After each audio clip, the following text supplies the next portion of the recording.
तो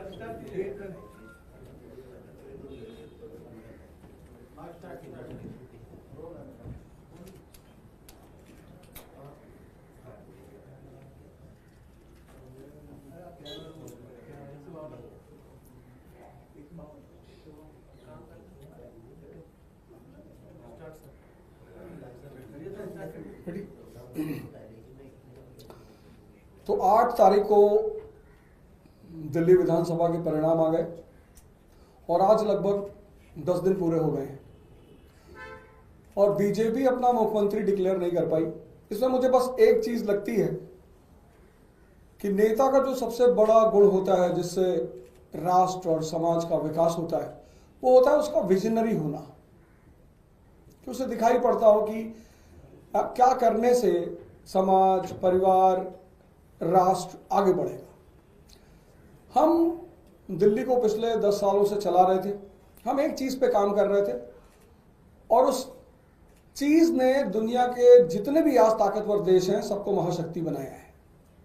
आप सबको पता ही होगा, वो चाहे यूनाइटेड स्टेट्स ऑफ अमेरिका हो 1787 में स्लम एरिया आज सुपर पावर, चाहे वो जर्मनी हो, चाहे वो जापान हो, चाहे आज चाइना हो, सब ने एक चीज पे काम किया है और उसका नाम है ह्यूमन रिसोर्स।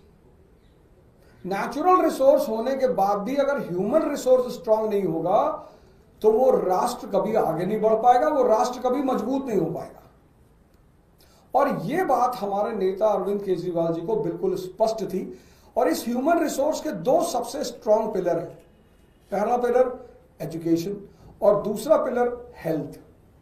भारत जब महाशक्ति था, प्राचीन काल की अगर मैं बात करूं एंशिएंट पीरियड की, तो पूरी दुनिया के उस वक्त जो नॉन दुनिया थी उस दुनिया में लगभग सारे देशों के लोग भारत में पढ़ने के लिए इच्छुक थे।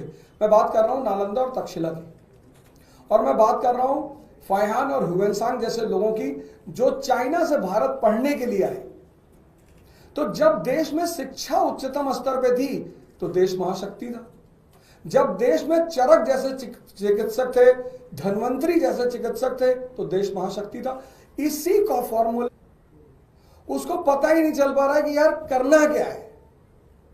भाई झगड़ा करना, दंगा कराना, लड़ाई करना ये तो कोई भी कर ले, लेकिन राज्य चलाना और फिर राज्य को आगे लेके जाना, सरप्लस स्टेट का दर्जा दिलवाना।